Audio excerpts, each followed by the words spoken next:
Hello my friend, welcome back to Dev Diary.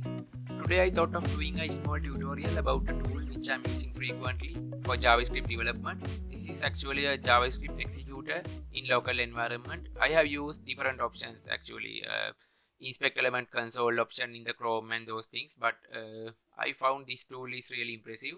So this is the official website of the tool. When we go there, runjs.dev, you will find details about the tool and download options, first look of the UI and those things there. So let me go to the download options first. There are two ways, Windows and other platforms. When you click on the other platforms, you will redirect it to the GitHub page. There are several releases for the Linux and Mac OS. When I am coming back, you can find the Windows download button again. I have already downloaded and installed the tool. So this is the first look of the tool. Actually, this is not the first look. I have done a small modification. Let me remove it first. Settings. And always active highlight line is removed now. This is the first look. Let me write a small piece of code. Then you will find the usage of this tool very easily. After writing these things, the result will be displayed on the right side like this. Let me call this method. When you are calling this method, right panel will display the result of the code. In addition to that, you can change the themes. Here you can find dark themes and white themes. If you are a white theme preferred person, there are several white themes also available, but I think most of the stuff are dark themes. So as your preference, you can select the theme, white theme or black theme. I am personally a Monokai preferred person, so I have used Monokai as my theme like this. And let me show you some other cool features this tool has. Like this, as I have already mentioned, there's features for the highlight active line, show line numbers and show invisible characters. And there is one cool feature to use Vim keys in the editor. If you are a Vim preferred person, you can simply do that. If you are not much familiar with Vim, don't do that because it is kind of hard to use Vim if you are not familiar with Vim. If you are a familiar person, this is a cool feature to use. Actually, I have used Vim previously, but not much in these days. So it is like this. Let me open the settings panel again like this, and after opening, let me remove it. And you can also choose format code on run.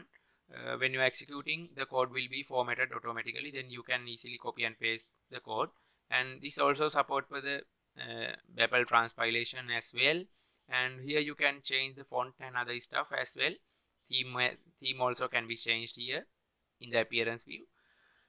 And there are lots of fonts available, Consolas, Century Gothic and those things available. I am personally Firacode preferred person, so I have used it.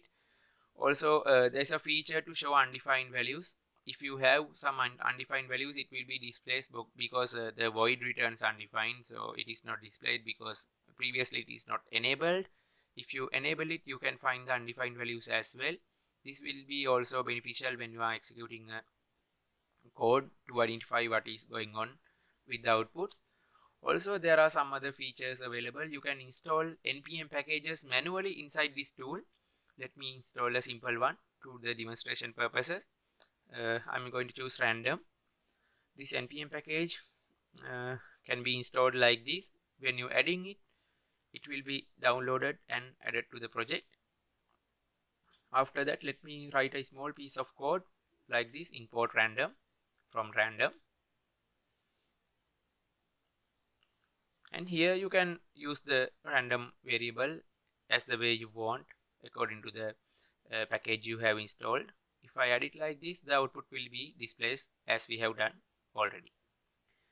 So in addition to that, this also support for the adding environment variables. This is a much cool feature. This is a really cool feature actually. Adding environment variable is not supported much, this kind of tools.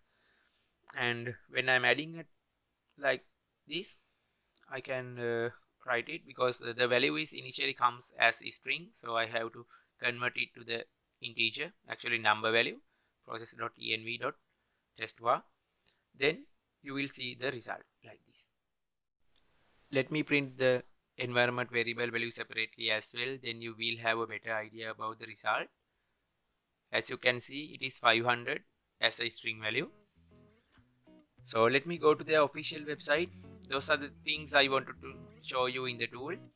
Here you will find all the details about its features and the other stuff related to the tool, like adding new libraries, writing code with support for TypeScript and Babel transpilation, and many features like this. If you are writing some JavaScript stuff in a local environment to make sure the code is running perfectly, this is the one of the best tool you can try.